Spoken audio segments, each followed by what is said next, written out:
Imagine you are an ambitious, aspiring filmmaker, and you have your own script in hand, written by you, which is one of the best scripts in Hollywood history.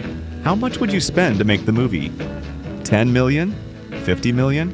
100 million? Or 120 million from your own budget if you're a madman?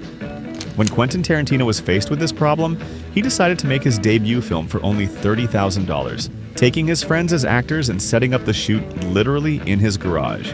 And thanks God he didn't, because if Tarantino had made Reservoir Dogs the way he originally intended, we would have lost one of the best movies ever made.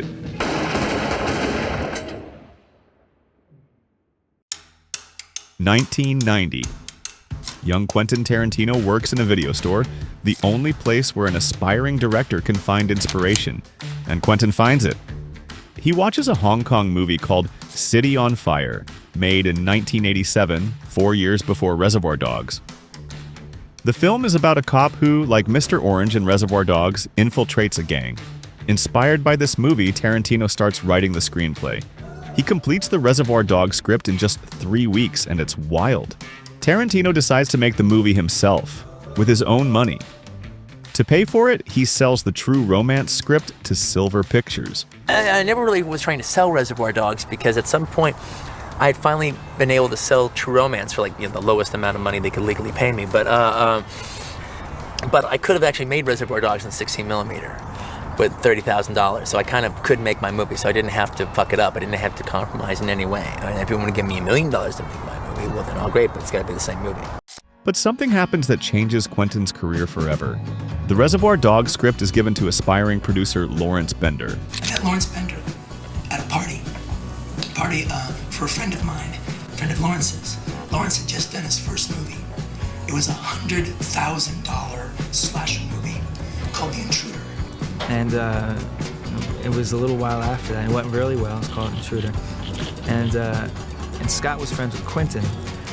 And Quentin was this buddy of Scott's who was a really talented guy, had a script, and he needed me to produce it. I actually produced a low-budget movie.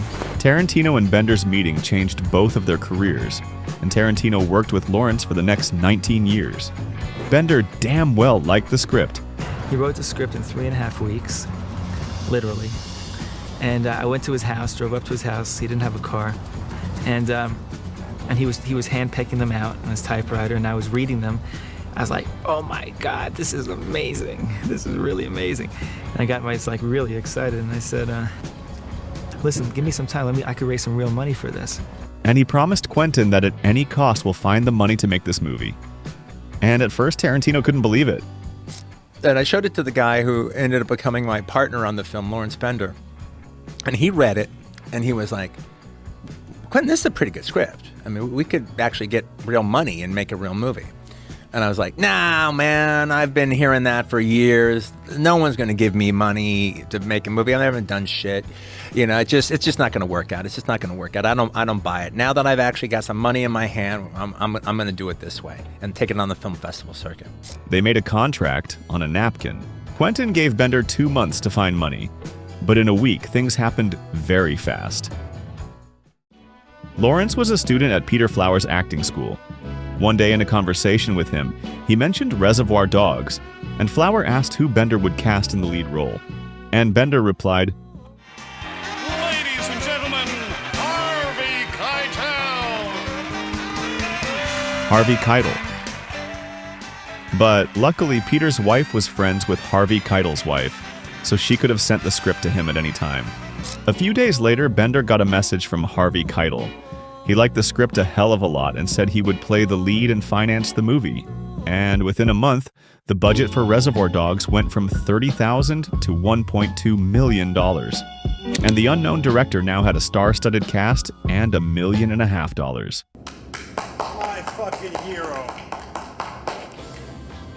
But events didn't stop there. The hardest part was yet to come, and that was filming. After Quentin Tarantino had assembled an all-star cast in the form of Keitel, Michael Madsen, Tim Roth, and Steve Buscemi, he couldn't splurge on the brutal action scenes, dangerous stunts, explosions, and many interesting locations that heist movies usually have. Because of the limited budget, Tarantino could only afford to shoot on a half-empty street, take a couple of police cars, and rent a location in a bar. The locations for the film were poor suburbs of Los Angeles, but the main set was a real abandoned funeral parlor. Of course, maybe the team just didn't have enough money to shoot in a more convenient location. But there is another theory that reveals the main idea of the film. Have you noticed that Michael Madsen is sitting on a hearse in this scene? There are coffins all around, and the conversation between Mr. White and Mr. Pink takes place in the embalming room. The whole place suggests their imminent death, but I think you love Reservoir Dogs not because of the locations, the shootouts, and the filming in an abandoned funeral parlor. I think you love Reservoir Dogs because of the great dialogue. And this particular scene, It shouldn't hurt. You know, her pussy should be bubbly up like that. But when this cat fucks her, it hurts. It hurts just like it did the first time. Hence, like a virgin. or this scene, You know what this is? It's the world's smallest violin playing just for the waitresses. or this scene. You gonna bark all day, little doggy? Or are you gonna bite? It took the cast a whole week to prepare and rehearse all the lines to make them sound so realistic and exciting. But after the rehearsals, on 29th July 1991, Tarantino started shooting Reservoir Dogs.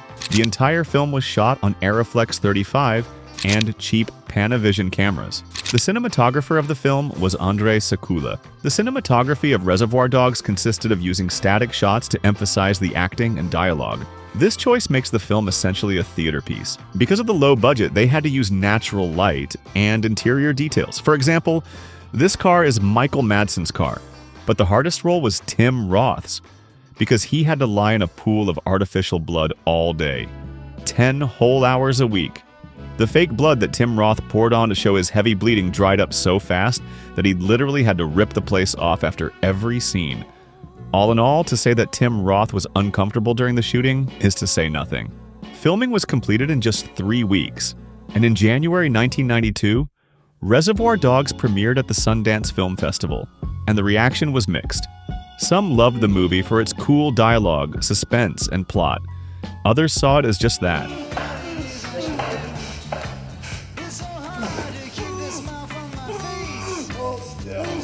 People were simply not ready for such violence. In American cinemas, already during the official distribution of the film, people simply walked out of the theaters during the scene where Mr. Blondie cut off the policeman's ear. The movie benefited from all that noise and scandal. After people criticized it for violence and gore, guess what happened? The movie paid off and gained cult status, as was inevitable, and gave the world one of the best directors of all time. And for me, the best director in history. And it's true that without this movie, no one would know who Tarantino is. And Hollywood would never have known that movies where people's ears are cut off, limbs are chopped off, and heads are cut off are actually funny.